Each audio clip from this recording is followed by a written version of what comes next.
What's up, man? It's Y.Luck, aka Street Talk, Talk of the Streets, whatever you want to call me. And you chilling with Nolazine TV. Yeah.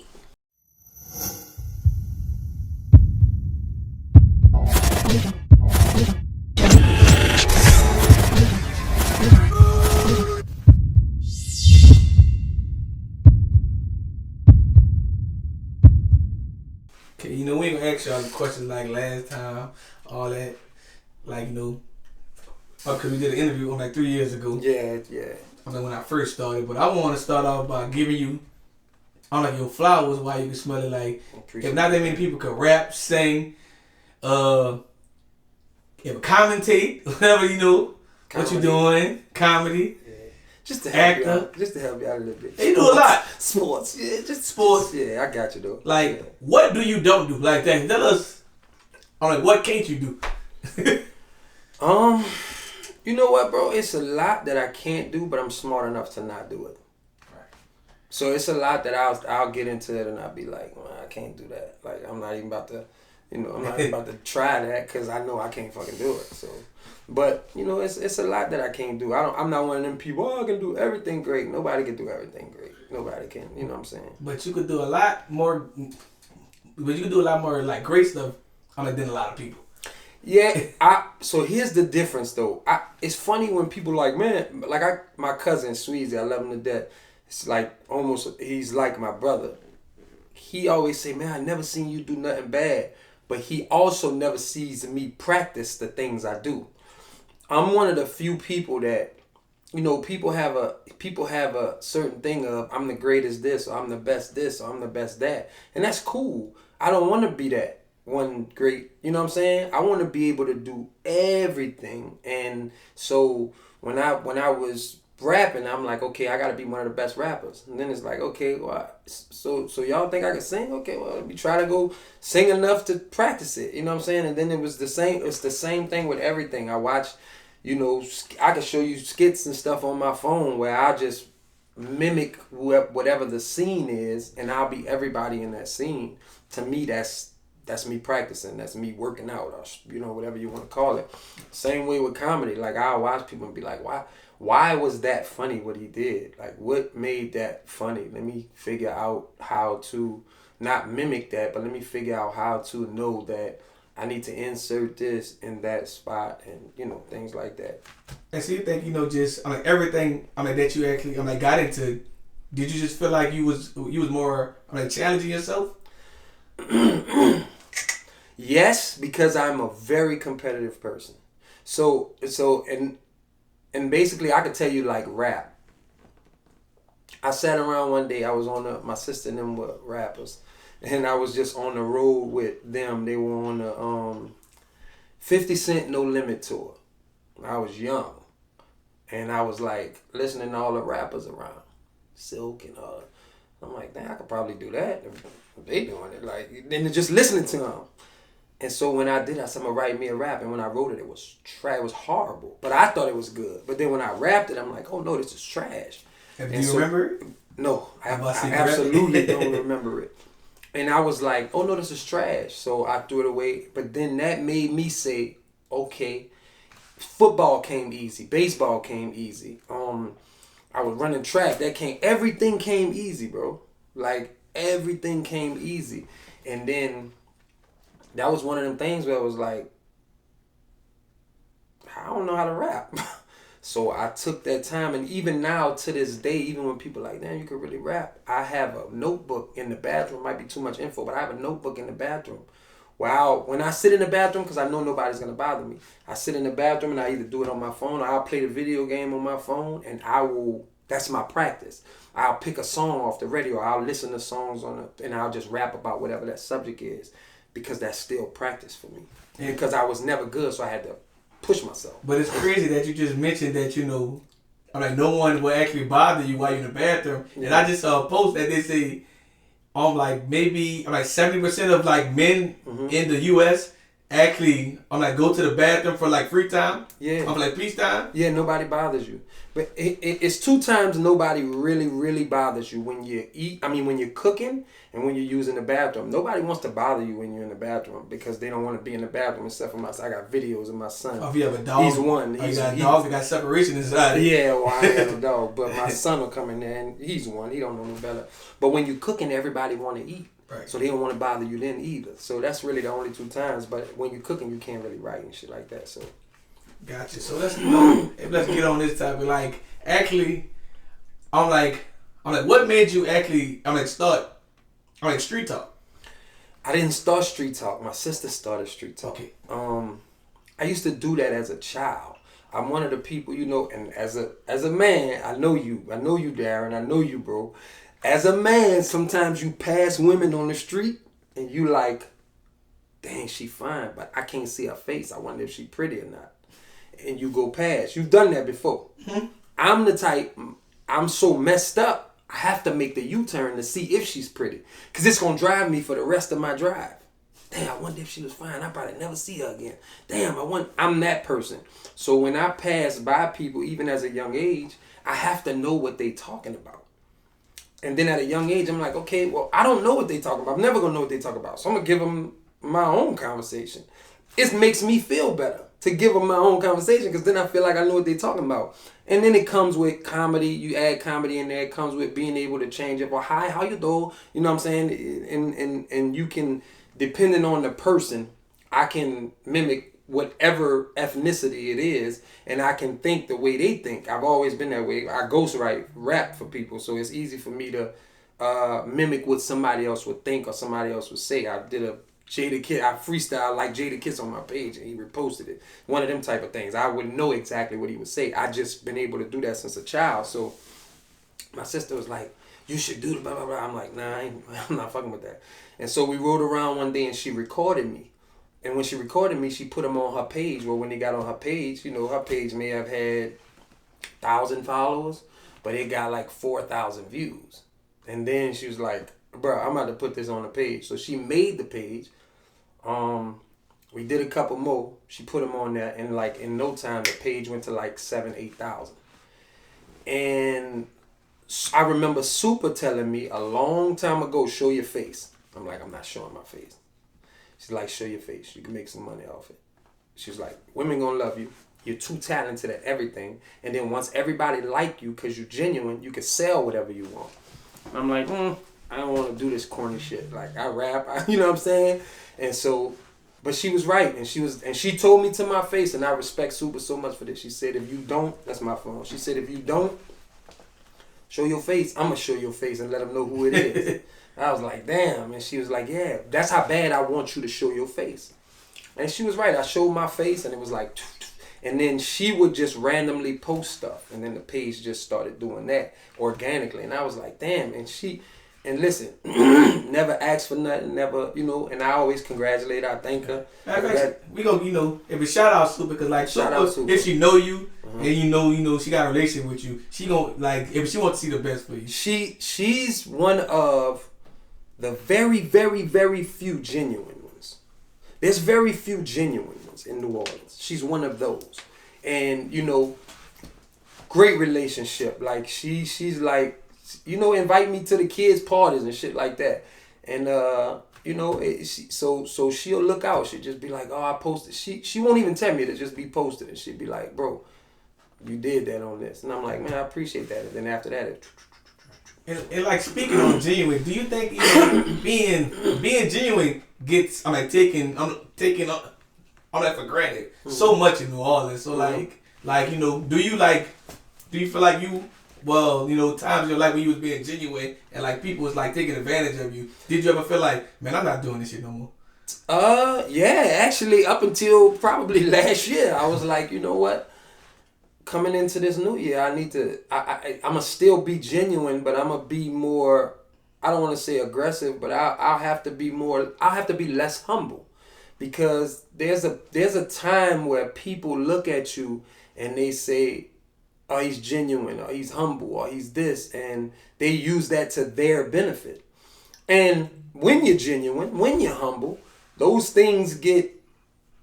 people have agendas. Those people have things that they have on their mind. Okay, I want to use him for this. I'm not gonna let him know. And then they do it. And then you're doing it out of the kindness of your heart. Or you're doing it because you really want everybody to win. And then you realize, okay. And it comes to a point where it's like, okay, I'm fed up now. I don't give a fuck if y'all win. I give a fuck if I win and my people now. That's how I feel. I don't care if everybody wins. I give a fuck that, you know, now if somebody else call, hey, we need an interview, fuck you. You wasn't calling me then. Darren, you know, Nolazine called me a while back when he first started. I got a relationship with him. I'm going to go do his because I want to see him win. Yeah, bro, but we need fuck y'all. This is how much it costs. Because nobody don't give you the respect and the credit and they don't understand when you're really being genuine and you really want everybody to win until you are winning to a level where they can benefit off it. So now it's like, in my mind, it's like, yeah, hey, bro, you know, they're gonna go from, dang, dude really humble to, dude need to be a little more humble. All right. I got you. So, like, I want you to bring it all the way back. Like, okay. I'm like, what year did you first, begin to rap? 2011 or 12, something like that. So that was over 10 years ago. Yeah. So and before it's like your first year, did you feel like, you know, if people was like supporting you? I feel like people supported me to an extent. You got to think, my first song was on the radio. The first song I ever made was on the radio, Walking Through New Orleans. And my first show ever was the Jazz Fest. Like, ever. Like, I had an hour on the Jazz Fest for my first show, and I only had one song. I had to literally go and record 3 or 4 more songs. I was about to say, so, like, tell us how that experience was. So I did the song Walking Through New Orleans, and, you know, it got on the radio, and the people called the radio stations like, who is that? We like that song. It's got Fats Domino on it, yada, yada. We want him to perform that song at Jazz Fest. I'm not on no negative energy, so I'm not going to say how negatively the person spoke on me to the Jazz Fest. But whatever happened, the Jazz Fest called and said, hey, we want you to do this song at the Jazz Fest. Okay, cool. You got 25 minutes. All right, cool. I only have one song, but I'm versatile, so we can make this work. Well, then the person I was sharing the stage with, who's a rapper in New Orleans, I won't say his name. We got cool after the whole situation. He was sharing the stage with me, but he was already a known rapper. And he was like, I'm not sharing it. Like, I'm not giving him 30 minutes of my time. It's like we would have to be introduced together. Coming to the stage is such and such and such and such, and then one goes up, come off, and then the other one goes. So in his mind, it's like, dude got one song, which if that's how you feel, cool. I'm not tripping. But they ended up calling his bluff and then calling me and saying, hey, you got an hour now. You got to fill that whole slot. And I'm like, I got literally one song. When recorded 2 or 3 more songs, and I still have video footage of this. As God is my witness, it was on a Thursday when it's school day or something like that. They bring the schools out or something like that, the kids from the school. There was about 50 to 80 people in front of the stage when I started. And when my show was done, there was about 300 or 400 people in front of the stage. So much so to where the guy who normally pays you for Jazz Fest, and everybody who done Jazz Fest, they know this. The guy comes in your trailer afterwards, he gives you your check. The guy who runs the Jazz Fest, I can't think of his name. If you say his name, I know his name. But he came, and he was like, they said, we gonna give you a check, but such and such, I can't think of his name, wants to come and give you his check himself. I'm like, okay, cool. Somehow he heard that he was familiar with my aunt or something like that, but he wanted to see who the guy. He came and gave me my check, and he said, I wanted to personally give you the check because I wanted to figure out who the guy was that had the stage so packed on a Thursday at this time. It was like 1, 2 in the evening. It's like the stage is never packed at this time. So much so that I ordered, this was 10 years ago, so this was like 400 CDs we ordered. We made a mistake. We was like, we're going to bring 100 of them because we ain't going to sell all of them. But we made a mistake and brought the whole box. It was like, okay, we bought the whole box, whatever. We sold out of the CDs. That's how many people was in front of stage. And that was my first show. But again, I'm watching white people walk past. So I'm like, hey, man, if I do a country song, will y'all stay and watch? And he's like, yeah. And I'm like, I'll start singing a country song. I sung Delilah. Hey there, Delilah, what's it? Put the guitar in my hand. I seen old white people. What would you do? I sung anything that would make somebody come to the stage. And then I would do another one of my songs. So I split up 3 songs in an hour. Sung Lenny Williams for the old black folks. I love everything, bro. Everything, and split my songs up in an hour. And that day you became an entertainer. And that, it wasn't that day. I was like, oh, this is cool. This is fun. When he handed me the check and I opened the check, I said, I had fun on stage and I get paid this? It was like $2,500. Like, you about to do this. It's just like, yeah, that's what I want to do. Because I didn't want to sing. I didn't want to do none of that. I wanted to play ball. Funny story, when I was little, my aunt can vouch for this. She used to work for, what's the bald head guy, the black guy that wears the glasses? He found, he worked with Babyface. L.A Reid? L.A Reid. My aunt was L.A Reid's assistant. Hey. My aunt calls me from New York. She says, hey, L.A Reid is looking for another artist. This is a true story. And my sister vouched, my aunt vouched, everybody in my family looking for another artist. I think you should sing something on tape. I'm like 12, 13. I'm like, yeah, but I got a football game today. And football was my life. So she was like, just sing something on the tape and send it to me. All right, cool. I sung Oh Happy Day from the Sister Act soundtrack. Sent it to her. She said, L.A. Reid wants to meet you. All right, cool, but, this playoffs. And I'm playing for Goretti at the time. This is not even high school. This is park ball. But this is my life. This football is my life. I don't want to be a singer. You get what I'm saying? I don't want to sing. Not at that time. I'm like, nah, I can't do it. So then she was like, well, he wants to meet you on this day, blah, blah, blah, blah, blah. You call it, I can't do it on the weekends because that's when we play football. And then during the week, I got school. Can't do it. Found that out maybe a month or two later. True story, bro. Maybe a month or two later, talking to my aunt, and I was like, you know what? I think I do want to come out there, fly me to New York. Let's go meet Ellie. I'm thinking, just fly me out there. We're gonna take care. Yeah, we're gonna take care of it. She was like, oh no, don't worry about it.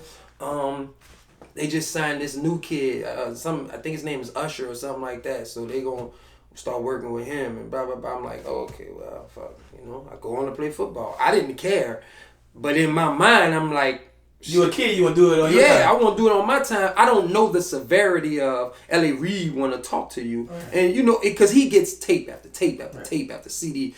In my mind, I'm like, yeah, so you turned out L.A. Reid.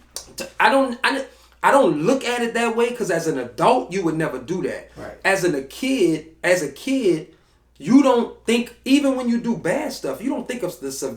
Children don't, if they steal a car, they don't think of jail time. They think they're going to get in trouble with their parents. So in my mind, it's like, I'm always know how to sing. Tell them call me when the season over. That's my mind. And I don't want to be a singer. You just know I can sing from family functions. Right. I don't want to I never wanted to make music until that day sitting on the bus. So when I heard that, she was like, yeah, they signed some kid. They're going to work with him named Usher. I'm like, God damn. Then when I see Usher start blowing up, I'm like, damn, that could have been me. Now, granted, I can't sing like Usher. Right. I can't dance like Usher. So it might have went a different way. But at the same time, it is what it is, Life happens. In your mind like, damn, I could have been like Usher. If they probably wrote that song for you, made them want it. But let me tell you, that's facts. But let me tell you the way my mind does work, though. I understand that God's timing is God's timing. Because had that happened, I wouldn't have my daughter. I wouldn't have my son. The life would have taken me on a different trajectory. Right. So I wouldn't have the. You don't know who you'll be. I wouldn't have the things that mean more to me. Let me tell you something. Before my daughter came, I was the most arrogant dude I knew. I didn't want to practice football because I felt like I didn't have to. This is at 14, 15. Like, I don't have to practice. Y'all you feel like Allen Iverson. Yeah, y'all got to practice. He's my favorite player of all time. And when he did that, I was like, he don't have to. Not understanding, because I wasn't an adult. And I was arrogant. So I say all the time, God knew what he was doing by not putting me in certain positions at a young age. I would have been the old girl who wanted to get emancipated from her parents. Yeah, y'all never have to tell me how to spend my money. I was that type of child, forgetting everything they did for me. I was just so arrogant that the money would have made me way more arrogant, and I understand that. A lot of people ain't gonna speak. They got grown people that are still arrogant. They are, but now I understand why he took the time he took. So. Right. So, like, speaking on kids, being a kid and, like, not knowing no better, you know, me from, like, a city where, you know, these people are blaming the kids for different things like that. And, like, I actually read a study, they're like, man, if these laws are out, for these kids under 18, but they have, like, doctors having books that study that if the child's brain hasn't developed till 21. So how could you sentence a 16, 17-year-old to life who probably wasn't even thinking right? Well, that's a fact. However, see, that's a touchy subject. Okay. Because my pops, right, let me play with guns. My pops was hood. Well, my pops was the hood. I remember somebody breaking in our house, and my sister or somebody called my pops.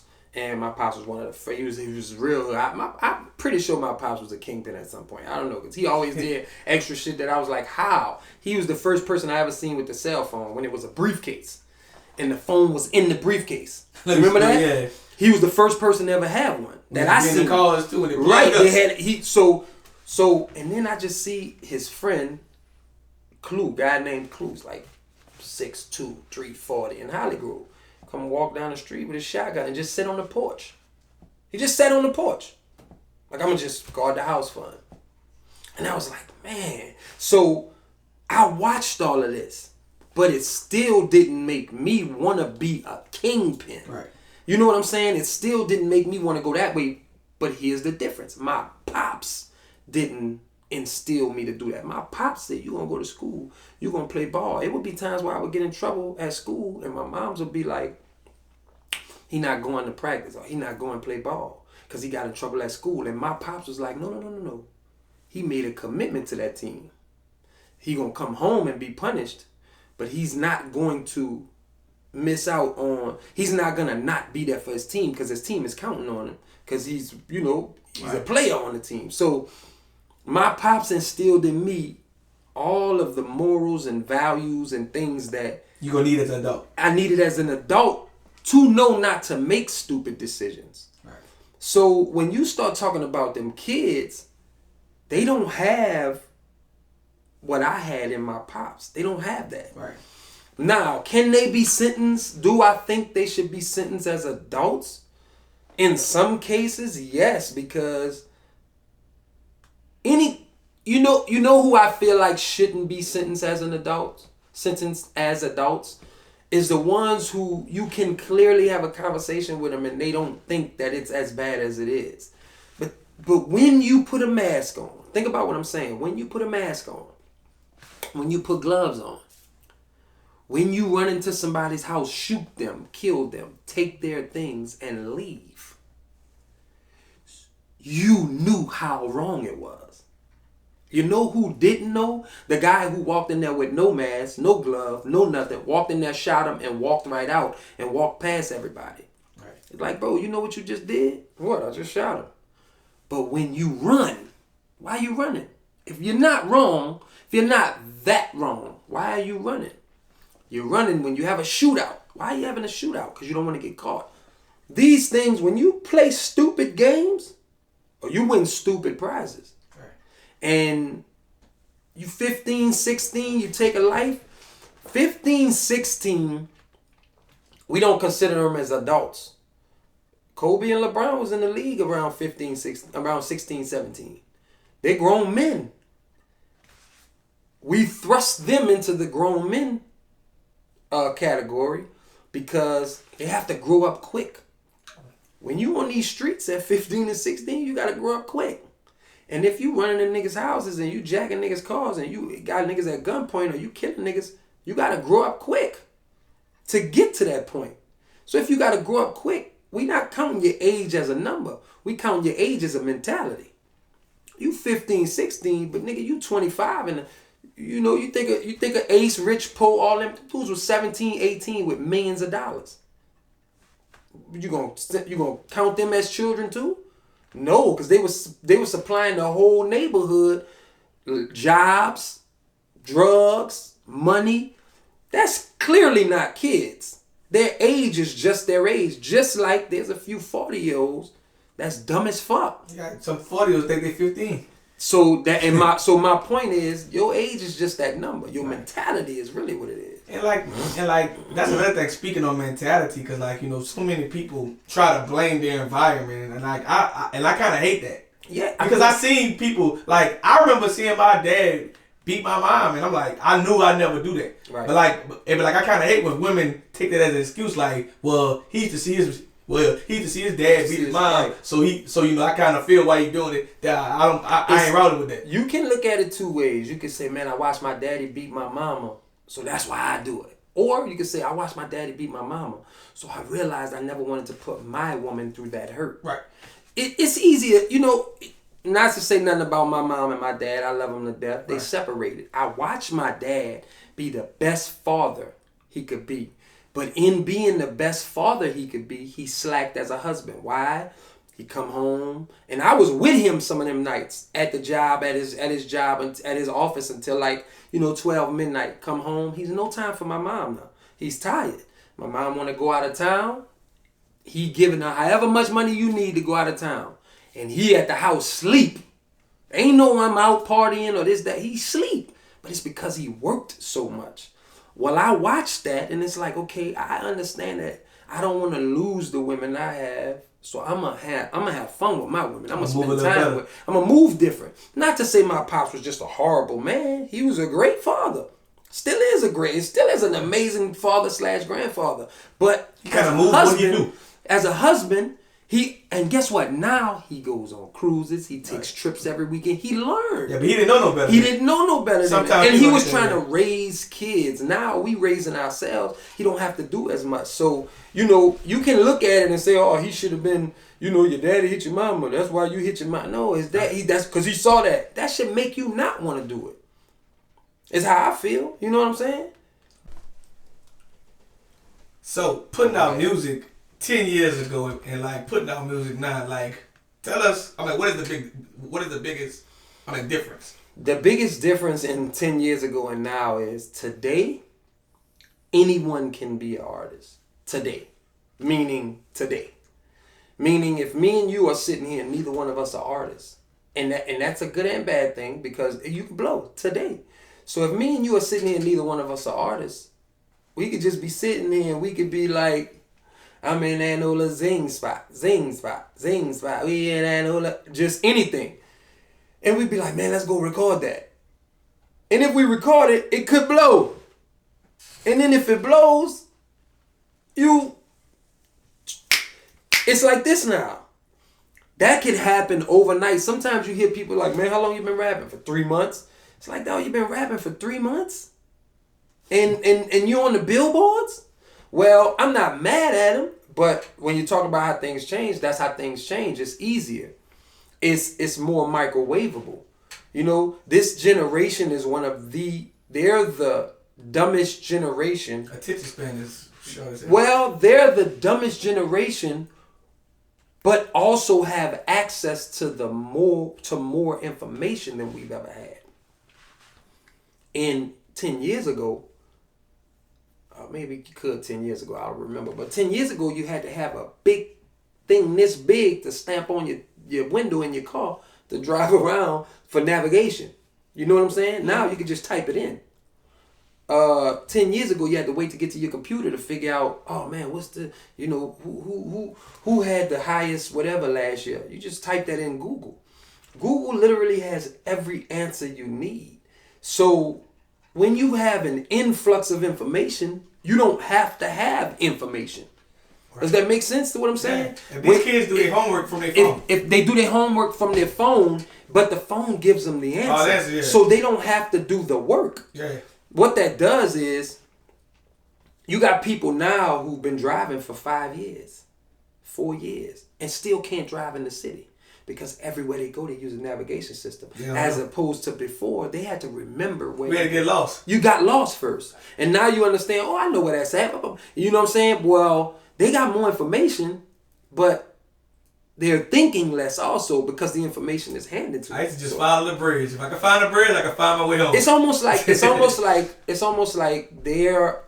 the generation today has an infinite amount of groceries. But they have chefs. Get what I'm saying? Yeah. 24-hour chefs. Whereas we didn't have an infinite amount of groceries. Nor did we have chefs. We had to literally go find food and cook it. So now that we got the groceries, we can cook our ass off. You know what I'm saying? And today or tomorrow, if you shut down Google, they're stuck, bro. If you shut down YouTube, a lot of these people wouldn't know how to do anything if you shut YouTube down. Because 9 out of 10 answers is how you figured out this and then. Oh man, I went to YouTube, and I'm guilty of it myself. How you learn? I went to YouTube. But if you shut YouTube down, a lot of them wouldn't figure it out. And they most sensitive now, so they'll shut down when they can't do whatever they're trying to do. Yeah, but I'm guilty of YouTube because this is the first time I've ever been like a homeowner. I don't know how to fix half of that stuff. I used to a maintenance man. So yeah, I get it. Okay, so I got this question for you. Like dealing with the radio station 10 years plus back in the day, like I want you to explain the real process and like the whole business of the radio station. Because so many artists just really think that, if one day the radio just gonna take your song and put you on. No, so let's deal with that in tiers. Our radio station in New Orleans is fucked. It's just what it is. Like, I'm not gonna be politically correct. I'm not gonna, I'm transparent. I'm gonna keep it a buck. Our radio station is fucked. When I'm in Houston, when I'm in Dallas, when I'm in Atlanta, when I'm wherever I'm at, you hear a bunch of people on the radio. You hear a bunch of nationwide songs and you hear a bunch of people from that city. Nobody's played from this city. You know how long it took Rob 49 to get on the radio? That's crazy. They should have picked that up immediately. And if they didn't pick it up immediately... And he was barely on the radio. If they didn't pick it up immediately, the day Lil Baby came and shot the video out here, they should have picked it up immediately. Hey, somebody should have got a contact saying, hey, give us a clean version, ASAP. We're going to run this ASAP. Because what happens is you go to different cities and they say, it's hot in your city? You can't say, yeah, because the radio station ain't playing it. Because our radio station only plays 6, 7 songs. Literally, 6 or 7 songs. And it's so political to where I have to think to myself, how is it not this political everywhere else? Bro, when I'm in Houston, you know how many Houston people I hear? I found out who Ken the Man is. I rock with Ken the Man. She dope. Because they playing her song all day on Beat King. They playing his song all day on I can recite songs that I've never heard. I swear, bro. I can recite these songs to a T that I've never heard away from Houston. Because I hear them so much when I'm in Houston. You know what I'm saying? Right. And it's Houston artists. And I'm like, damn, you go to Atlanta, you know how that is. It's just all Atlanta artists on the radio. They'll play, a few people, but it's all Atlanta artists. And it's just... Like, you go to Atlanta, you can turn any station. It's just gonna always play. It's gonna always be the internet radio. Atlanta. It's gonna always be it. And here they just it's a what can you do for me city, bro? Right. To all the way to the radio station. And the sad part is if they blame iHeartRadio, but like if a person don't really know, it's really them. Well, some of it is. Some of it's iHeartRadio, but each station has the opportunity to play what they want to play. To program some type of when they used to do the 9 o'clock props, when they used to do the 504 radio. Every station has the opportunity to, hey, we gonna play a artist today from the city for 20 minutes. We just gonna run a few of their songs. Every station got the ability to do something like that. For 20 minutes or for an hour, we just gonna play just artists from the city. But then it becomes, hey, how much y'all gonna pay me to get into that slot? Right. And it's like, come on, man, like, you dig? Like, I said this a while ago in one of my raps, and I don't remember the exact verbiage, but it was like, Atlanta support Atlanta, Austin support Austin, Houston support Houston, whatever. And I said, if New Orleans radio would jump on every hit, every ward in this bitch will have a couple niggas rich. And that's true because everybody takes from us anyway. You look at niggas like Rob 49, boom. Everybody fucking with Rob 49. We got the whole world saying yeet, yeet. That's just some shit we say out here just on the, you know what I'm saying? Like yeet, yeet, what's up, nigga? That's how we talk. That's how we talk. But it shows that, you know, the world been waiting for somebody. They've been waiting, bro. They've been waiting to hear somebody from New Orleans. Drake's biggest song ever. It's nice for what? Ever. You go look at the numbers yourself. That ain't me making that up. Ever. I heard, I don't remember what podcast it was, but it was one of the big podcasts. I can't remember who it was. But dude was like, man, you know, Drake didn't have a classic until he did that bounce song. It may be true, it may not be true. I didn't even think about that. It may be true, it may not be true. Right. Guess what he did? Whatever happened, he went right back, double back, and made another bounce song. With the same people. And then guess what? Yo Gotti came with one. Megan Thee Stallion came with one.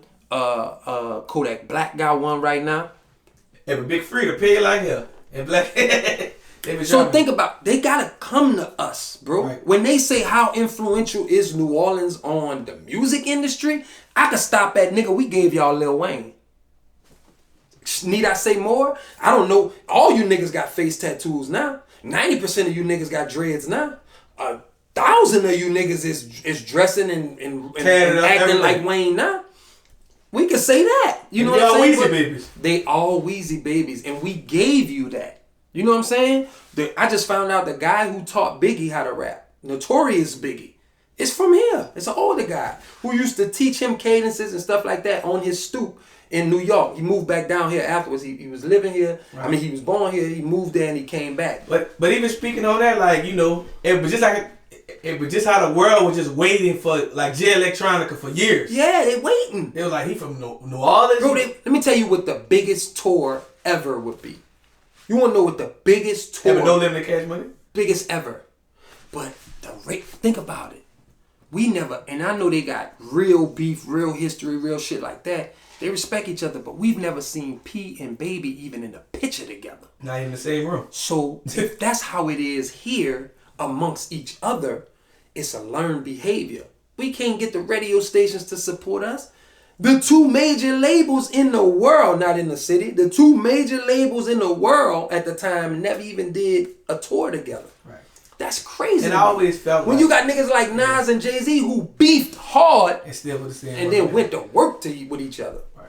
But I always tell people, like, I think if fucking No Limit would have just at least stayed in Louisiana, if fucking Cash Money would have been big office tower on Canal Street. Mm-hmm. But the labels would have had no choice but to move it. A&Rs and different things. They would have had no choice. Yeah, they would have had the choice. But see, and let me tell you, here's a problem too.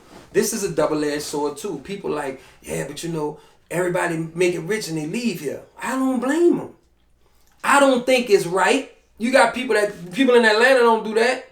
Usher and them ain't do that. Ludacris ain't do that. T.I. ain't do. They stay in there. The difference with us is niggas out here ain't no big homie out here.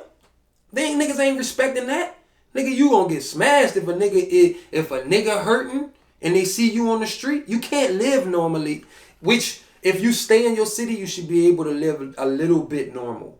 You should be able to say, okay, I can't run the streets like I want every day by myself, but I can at least go with one person. You can't do that. A nigga gonna follow you. A nigga gonna figure out somebody gonna get you.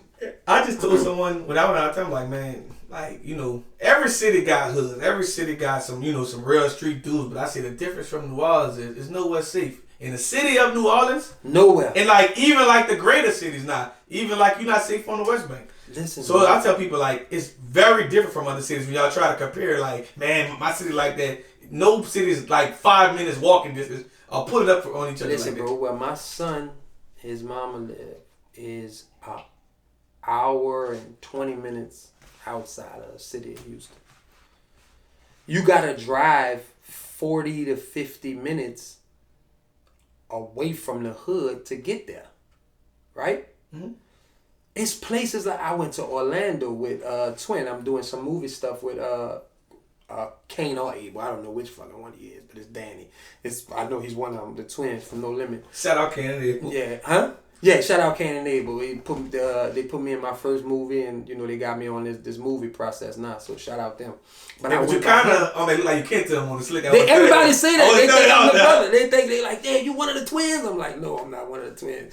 But he flew me out there to Orlando, and it was like a 45-minute drive to get to him, and then there was no hood around, and I've been all over the world, but when I started seeing that, it was like, okay, New Orleans is the only place I think that no area is away from the hood. Like our best, beautiful, most expensive houses is St. Charles. It's a block off of the hood. It's a block away from the hood. Right. There's nowhere in this city, even when you go to Metairie or Chalmette, there's nowhere in this city, in the surrounding areas of this city, that you can go that you are not 3 minutes walking distance from the hood. Right. Like, you can even say Kenner. They got hoods to Kenner that stuff at. You're 3 minutes walk. Chateau Estate. I can walk 3 minutes and be around the hood. Like they got hoods in La Place. Like, people, it don't matter where you go. It don't matter where you go. And a lot of it is, ignorance. But also some of it is, you got city officials that just don't do nothing. Right. They get money here and they don't do nothing with it. Gotcha. So nobody can, here's what it is. So this is my question. Being in the music industry, entertainment industry and all that for over 10 years, tell us what do you enjoy most about it, and tell us what do you actually hate about it. What I enjoy, so I don't enjoy none of the business. None of it. But what I enjoy about the music is it's therapeutic for me. So when I release things now, it's therapeutic. I'm releasing it because I need to get it out of my chest. I need, you know what I'm saying? I need to say what I need to say. I don't like talking to therapists and things like that. So I need to get it out. That's what I love about it. What I hate about it is it's fake. It's none of it's real. Especially not. I don't know, bro. It's none of it's real. And then can you imagine this, right? It's so watered down that today, if J. Cole or Kendrick Lamar came out today, we would have never heard of them. If Jay-Z or Nas came out today, we would never heard of them because the music is watered down. So we would have never got to that. You get what I'm saying? Do you know how bad that... Do you imagine that there's some J. Cole's, Kendrick's, Jay-Z's, T.I.'s. There's a Lil Wayne somewhere. Right. We're not going to hear them because they make too good of music. Right. And it's not dumb enough. Can you imagine 10 years ago, 12 years ago, if this type of music was relevant? We would not know who Drake is. We would not know who Wayne is. I'm not Wayne because he was out before then. We wouldn't know who Kendrick, who J. Cole is. A lot of people. Because imagine I was just on YouTube, watching YouTube, just different people, and I was watching a guy, Cardi, and he makes good music, he can rap his ass off. But I'm just saying, he's not even talked about. He's not talked about. My daughter just sent me today, bro. My daughter just sent me and put me on because I was listening to Corday with her. She just sent me that today, 3:47 p.m. He makes good music. He makes great music. T.I. son, Damani. They make great music, but they'll go unknown because they're not popcorn. Yeah, they're not the music they're not gimmicky. You know what I'm saying? J. Cole's not. They're not TikToky. So at the end of the day, it's like, and the bad thing is, that's not gonna hold up for 40 years. Listen, 25 years from now, they're going to play Biggie in the club. They're going to do it. They're going to play One More Chance in the club 25 years from now. They're going to do it. Right. They're going to play a Lil Wayne song in the club 20 years from now. they're still gonna play a Jay-Z song. Excuse me. They're gonna find a song, a Drake song. They're gonna find one to play in the club. R&B songs. You take people like, I'm gonna just take a person like Trey Songz. I fuck with Trey Songz. Right. Trey Songz' first album to me was classic. But 25 to 30 years from now, I don't know if they are gonna play his songs and it's gonna have the same impact as Joe. When they play Joe's song. When Joe's song come on, and Joe didn't have half the career that Trey Songz had. But when any song that Joe had features. Just when you hear the boom, when you hear that, you're like, hold on. And you know immediately what's going on. You know what I'm saying? And or people like a Montel Jordan who only had like 4 hits. But they gonna be this is how that shit gonna be played forever. It's gonna be played forever. Name the last classic you heard in the past 10 years. From an R&B artist? From an R&B artist in the past 10 years. Man, not a party song enough for it to be for it to be from 10 to 15 years from now. Yeah. It's hard to find. With the exception of Chris Brown. Chris Brown got some classics, but even Chris Brown's classics are some of his oldest stuff. Right. Chris Brown gonna be one of the people that's gonna be talked about. He's gonna always be talked about because he's at the top of his game. So I'm glad you're on that right now because I love to ask this question because I want to get people this. Mm-hmm. Like, do you think that Chris Brown is the closest thing to Michael Jackson? I believe, this is my wholehearted belief, and I've stated this 1,000,000 times to 1,000,000 people. If Chris Brown would have never hit Rihanna, he would have been the next Michael Jackson. I believe that because Chris Brown is by far the most talented person, or the most talented artist, with the exception of a Bruno Mars or something like that. Chris Brown is exceptional. I fuss with even that Bruno Mars. I don't think Bruno Mars has the talent that Chris Brown. That's overall. That's why I say because I say musically, Bruno Mars could play any instrument. Right. Bruno Mars can make his beat. Bruno Mars can write the song. Bruno Mars wrote a bunch of classics that we don't know that he wrote them. And then his voice is phenomenal. So that's why I say musically. That's why I say musically.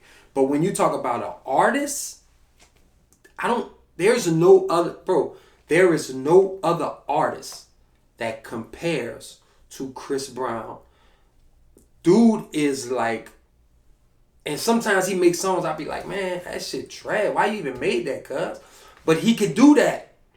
And still have his fan base. Because he's made so many classics that he can try and see. Let me see if y'all like this one. You know what I'm saying? He even tried rapping in one.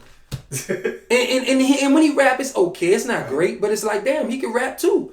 Dude is really a talented. His songs. Yeah, but it kind of brings me back to you. That's why I say he one of those people that everything I saw him do, he can do it. He can do. Play basketball, he can do it. Football, he can do it, bro. Somebody told me. We were talking about their son, and they were like, man, my son, can you write a ballad for my son? I'm like, your son can't sing. I'm an honest dude. Like, you paying me to do this. I'm not about to waste my time or your money to write a ballad for your son. I'll write him a catchy hook, kind of, on some Mo3 type shit where he's sing rapping, but he can't sing. And they were like, I'm like, listen. She said, my son the next Chris Brown. I said, listen, miss. I got more talent in my pinky than your son has in his body. And I'm not the next Chris Brown. Right. Nobody except for Chris Brown Jr. is the next Chris Brown. That's just how you have to look at that right now until he comes across. How long did it take for us to get from Michael Jackson to Chris Brown? How long did that take, bro? For decades. A lot of decades. Well, and Chris still here. And I'm glad you said, how do you feel? Because I always get this with people, artists, actors, everybody, hey, but I'm the next this. I'm the next that. Like how do you feel people say that? Because I kind of hate when people say that. I think it depends. If you model yourself after somebody, that's crap. But to make people understand sometimes, to give them clarity on, I'm the next this, that, sometimes it makes sense. It's like, because you want to know who does it remind you of. Or even when you're eating the food, you're like, what it tastes like. Well, somebody got to give you an example. So it's the same thing in music. It's like, well, who does he remind you of? He kind of remind me of a man, you know, and it's like, okay, I can see that. Then when you listen, you like, you know what you're going in for. You know what you're expecting. You're expecting the person. You know what I'm saying? So I think that makes sense in that sense where it's like, I'm just giving you an example of what you need to be paying attention to right now. That's how. But when they say, "Oh, I'm taking his spot," no, you're not taking his. Oh no, I'm talking about, I hear people say, "I'm the next this." Yeah, when they say like, the next, they heard it out their own mind. No, I'm the next Lil Wayne. I'm the next this. Yeah, that's retarded. When people, I'll do interviews and people will ask, "Who does you? If you had to mash up artists, who would you be like?" And then I'll give examples of like, you know, I'm in my music. I'm 100% honest, like DMX. But I do a lot of rapping for females. But I'm super nasty like Uncle Luke. But I'm lyrical like J. Cole. So you mash them up. I would explain it like that and tell them these are people who you can say you hear the influence in my music. But I'm not the next J. Cole. Right. There's not. People be like, oh yeah, there was another. There's never gonna be another J. Cole. Not saying he's to the stratosphere. You can actually compare someone if they're close. It's like if I say you being one overall entertainer, I say you like Jamie Foxx. Everybody tell because ain't like not that many people in the world can actually voice over, sound like other people, do it all, sing, do everything. And that's what I hear all the time. And you know what I tell people? I'm nowhere near Jamie Foxx because there'll never be another Jamie Foxx. Thanks. Regardless of how big I get, there'll never be another Jamie Foxx. And then there'll never be another me. And then there'll never be another Chris Brown. And there'll never... There's like, people was like, Ja Rule trying to be the next DMX. Well, if you think about it, Ja Rule was the first Drake, nigga. Ja Rule was the first nigga singing on songs and have bitches loving those and people don't soft like songs. Like 50 Cent hated on Ja Rule and started doing the exact thing as Ja Rule. Started doing the exact thing. Exact same thing.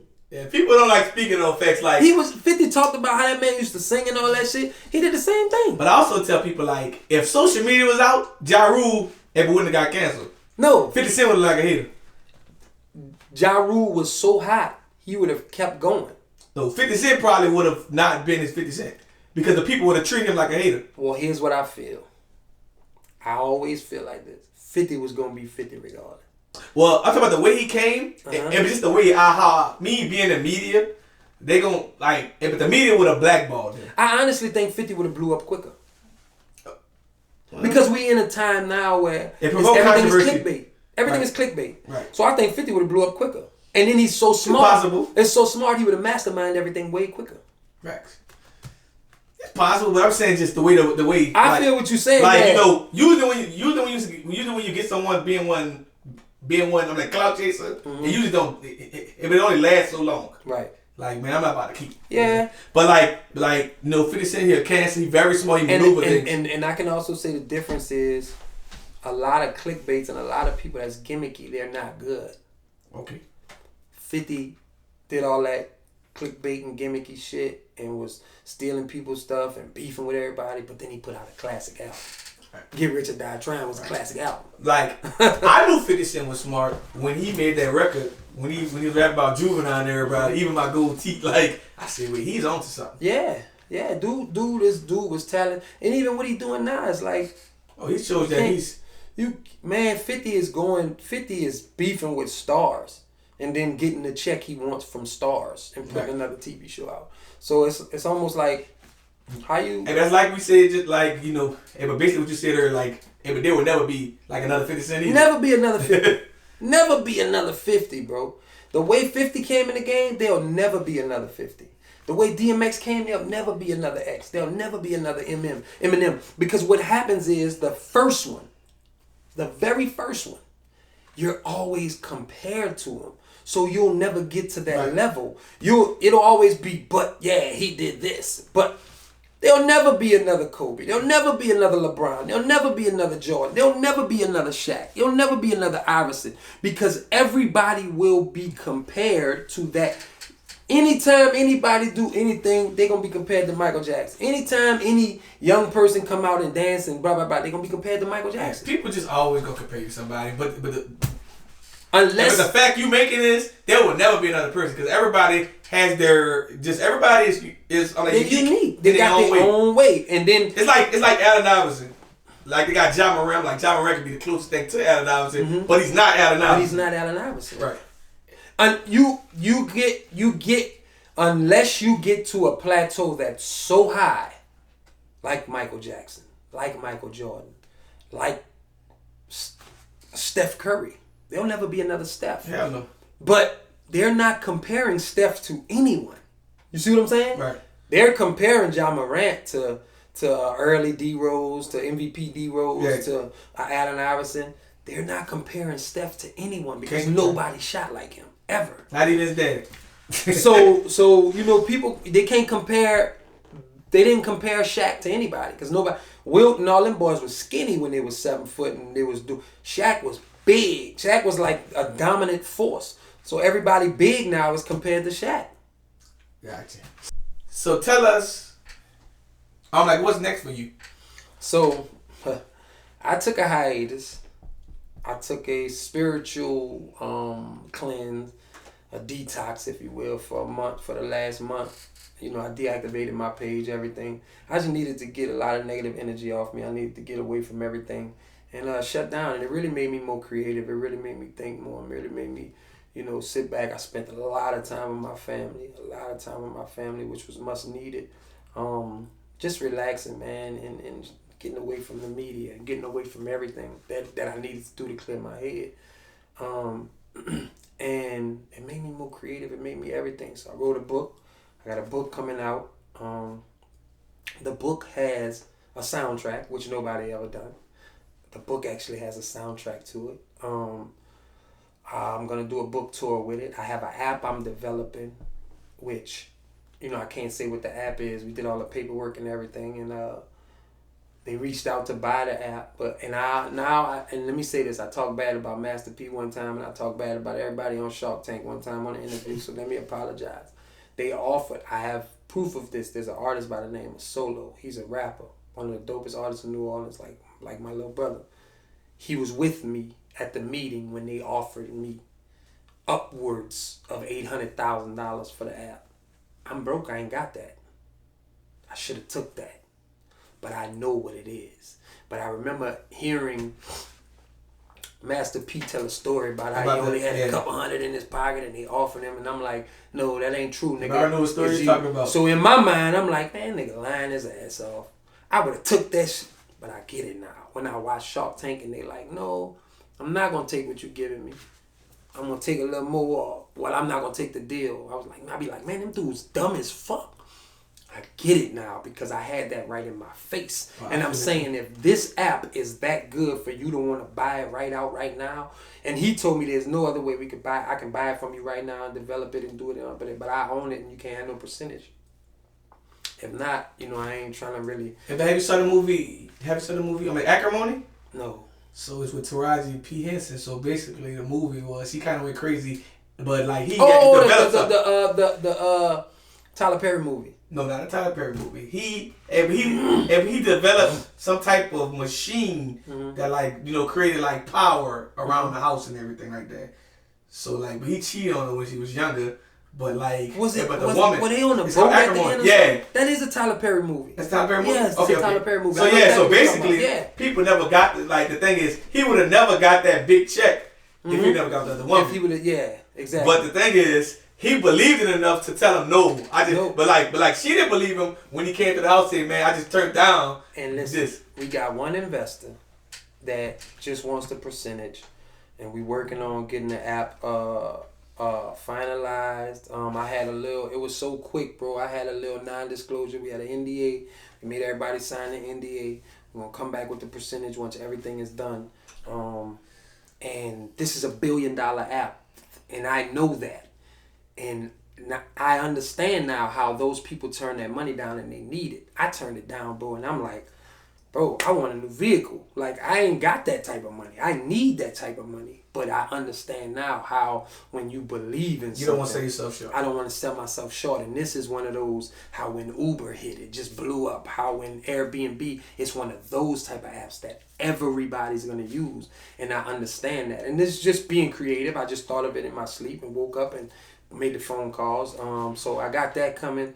I'm doing another album. Doing 2 other albums actually. One called Toxic and one called Devin's Story. Which is my cousin Sweezy I was telling you about. I got a few movies. I wrote like 3 or 4 movies in that time span. I got a TV show. So I'm shooting 2 of the movies and we doing one of the TV shows. I got like 5 TV shows I wrote. But we doing one of the TV shows and we doing 2 of the movies. So it's just a lot of shit coming, bro. But I don't... And you're actually in some movies all on of Tubi. Oh, yeah. Trying to come up too. It's a few movies, actually. It's a whole lot. I'm in a lot of movies with the twins. And we just shot another movie maybe a month or 2 ago. Maybe November, October, we shot another one. So it's a lot. I've been doing a lot, bro. I just don't announce it. I like when it hit, boom, it pops. So I just want to work for the people who support me. I don't care about the people who don't support me no more. I just want to do for the people who support me and make people understand that, hey, don't ever stop what you're doing. You know what I'm saying? Just keep it fucking going, because... You know, even musically, people like, oh man, there ain't no pop. You know, we trying to hear some popcorn shit. They not saying it, but that's what they trying to hear. But what about the people who do want to hear some J. Cole type shit or some Kendrick? Are they only supposed to listen to old music? No, somebody got to give them some of the new shit. You know what I'm saying? So I look at it like that. You know, grown folks want to hear some grown shit. Niggas still listen to Jay-Z and be waiting for that Jay-Z verse when it come out. So there's still a market for Jay-Z. Right. May not be the same market, but there's still a market for Jay-Z. Niggas is still waiting to hear somebody talk to women and not, you know, just talk to each other, talk about killing or talk about drugs or talk about... Right. Niggas still want to talk. So it's what they got to go... So it's almost like what? They got to go listen to old LL? They got to go listen to old... You know what I'm saying? They got to go listen to some old Slick Rick or Kwame. No. Somebody got to give them some new shit. Right. So, you know, I just feel like at some point you got to give them some new shit. And if I got to be the one to continue to feed those people with that, then I'll do that.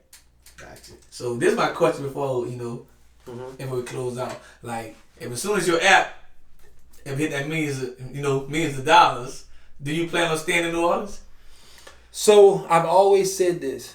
I have intentions on buying property and having a place to stay in New Orleans, but I have to move around. So I'm going to have a spot in a few different places. But my family's here. So I'm going to be here as long as I can be here. I'm going to always have a spot here. You know what I'm saying? I have a spot in Houston and a spot here right now. I just can't let go of my spot here because it's home. You know what I'm saying? So I'm going to always be here. And if not, I'm buying the block up. And eventually I'm going to have a spot on that block. A bunch of blocks. You know what I'm saying? But when I become 100 millions, billions, when it start rolling in like that, I'm not going to ask the state and the city, hey, let me put this in and do some development. I'm going to just say, look, give me the okay. I put my millions up to fix that park. I'm going to put my millions up to fix that. Because, bro, we got to ride around and they don't even have goals in some of these parks. The grass ain't cut in some of these parks. And you wonder why these kids wilding out, dog? We need a 24-hour gym. Do you know how many niggas would not, just randomly, you know how many niggas would not rob if they could go play basketball at 11 p.m.? Or 12 a.m. or 2 a.m. or 3 a.m. because that would take their mind off something else. Let's go play ball, bro. Blah, blah, blah. The smallest thing could happen if you go to a gym at 2 in the morning. Now I meet this dude. Hey, bro, you play ball? Yeah, bro. Man, you know, hey, bro, what you do? Oh, we hiring. Now you got a job. You just little shit like that. You done created some kind of camaraderie. Or he rap. Man, let's do a song together. The song blow up. Whatever. Shit like that is more positive than a nigga just sitting around saying, man, it ain't shit to do, dog. Everything closed. Fuck, man. Let's go catch a nigga. You know what I'm saying? So I want to be able to develop shit here that we don't have. We need a small fucking water park. We need all kind of shit here. You know what I'm saying? And if I had the 100 millions, the billions, that's the shit I'd be doing, bro. That's really the shit I'd be doing. And I pick people here to run them. You know what I'm saying? Like I'm not bringing in nobody from Cali or a company from Wichita, Kansas or fucking Houston or Dallas. No, I'm picking people I know here. I got a partner named Gavin. Gavin on my top list. Once I get a big $1 million company, he gonna run something there. My cousin Sweezy, he on my top list. He gonna run one of my $1 million companies. People here that's gonna employ people here. That's gonna develop things here. I don't want to create, no disrespect to the world, I don't want to create I don't want to create millionaires outside of New Orleans. I want to create millionaires in New Orleans that's going to create millionaires in New Orleans. And then they can do that outside if they want. Now, I understand I'm going to have to do it at some point. But I want to create them here. Right. So. Gotcha. And also, last but not least, tell everyone, I'm like, what can they find on social media? This is everywhere. You can go to my Instagram at street__talk. STREET__TALK for y'all who don't know how to spell. And it's the same thing at TikTok. I'm never on Facebook. Twitter, same thing at Twitter. Street__talk. And just look, hit me up, man. I hit back. They shadow banned me for a while. I don't think I'm shadow banned no more. I'm not sure because I haven't posted nothing in a while because I've been on my hiatus. But they shadow banned me for a while. So a lot of people were saying they didn't see things or, man, I didn't. And then they would tell me I'm getting 1,400 followers a day and losing 1,300. And then I'm getting 56 followers a day and losing 58. So it was like they was really doing their best to make people not. And it all started when I started saying something was wrong with the government. So, I just had to deal with it. But yeah, come check me out, street__talk for all your needs. It's comedy, it's music. I be having some real shit on there. I'm not a politician, but I do speak my mind. So you gonna get real though. And I do have the book on the way. It's called Men Want Women and Women Want Everything. It's 50% my life, 50% informational, but it's 100% real.